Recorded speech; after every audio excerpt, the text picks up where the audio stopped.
கோவையில் தங்க நகை தொழிலாளியிடம் 470 கிராம் நகைகளை கொள்ளையடித்த மர்ம நபர்களை விரைந்து கண்டுபிடிக்க கோரி மாநகர காவல் ஆணையர் அலுவலகத்தில் விஸ்வ பாரத் மக்கள் கட்சியின் தேசிய பொதுச் செயலாளர் பாபுஜி சாமிகள் மனு வழங்கினார். கோவை செல்வபுரம் அருள் கார்டனை சேர்ந்த ராஜேந்திரன் மற்றும் சாந்தகுமார் அதே பகுதியில் தங்க நகை தொழில் செய்து வருகின்றனர்.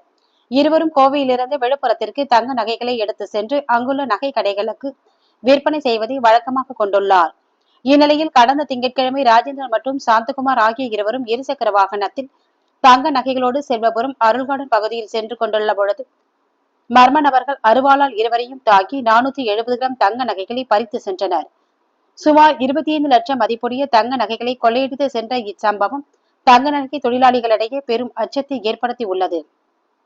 இந்நிலையில் இந்த சம்பவத்தில் ஈடுபட்ட குற்றவாளிகளை விஸ்வபாரத் மக்கள் கட்சி சார்பாக மாநகர காவல் ஆணையரிடத்தில் மனு வழங்கப்பட்டது. இதனைத் தொடர்ந்து செய்தியாளர்களிடம் பேசிய அக்கட்சியின் தேசிய பொதுச் செயலாளர் விஸ்வகர்மா கூறியதாவது: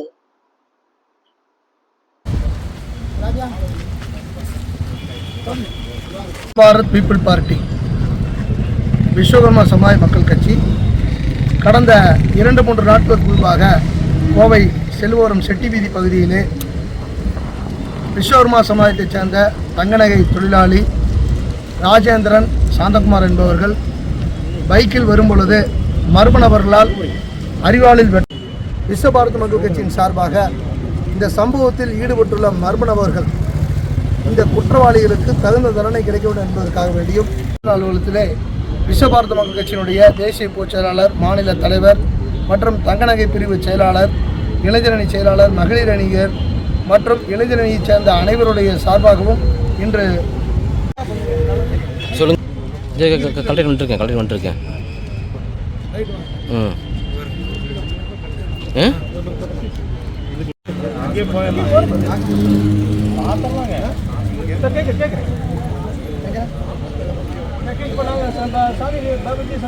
உள்ள வரலாம், பார்த்துக்கலாமா? அப்படியா?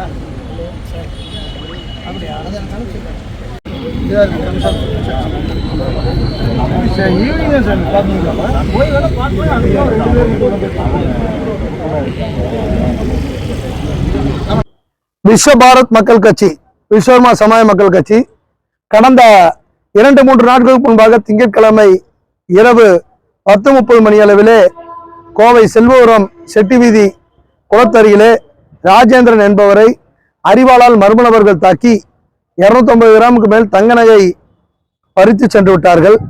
இதற்காக அந்த மர்ம நபர்களை காவல்துறை பிடிக்க வேண்டும் என்பதற்காக வேண்டி விஸ்வபாரத் மக்கள் கட்சியின் சார்பாக இன்று கோவை கமிஷனர் அலுவலகத்திலே கமிஷனரை சந்தித்து நாங்கள் மனு கொடுத்திருக்கிறோம். துணை கமிஷனர் அவரையும் சந்தித்து இது சம்பந்தமா குற்றவாளிகளை உடனடியாக சட்டத்தின் முன் நிறுத்த வேண்டும், விஸ்வகர்மா சமாஜ் மக்களுக்கு பாதுகாப்பு அளிக்க வேண்டும். பொதுவாக தங்க நகை தொழில் செய்பவர்களுக்கு அந்த பகுதியில் சிசிடிவி கேமராலாம் குறைவாக இருந்திருக்குது. அதனால் சிசிடிவி கேமராவெல்லாம் அந்த பகுதியில் அதிகமாக பொருத்த வேண்டும். அடிக்கடி இரவு பொழுதில், குறிப்பாக இரவு பொழுதில் தங்க நகை தொழிலாளர்கள்லாம் அவர்கள் தொழிலுக்காக செல்கின்ற நேரத்திலே ரோந்து பணியில் அதிகரித்தால் இது போன்ற வழிப்பறி குற்றவாளிகளுக்கெல்லாம் ஒரு பயம் இருக்கும். அப்போ அவங்க இது போன்ற தவறுகள் செய்யாமல் தடுக்கப்படலாம். கமிஷனர் என்ன சொன்னார்னா, இன்னைக்கு குற்றவாளிகள் நாங்கள் நெருங்கிட்டோம் அப்படின்ட்டாரு. 2-3 பேர்த்த பிடிச்சிருக்கோம். அதிகபட்சமாக 2 நாட்களில் அவர்கள் கோர்ட்டில் நிறுத்தப்படுவார்கள் அப்படின்னு சொல்லியிருக்காரு.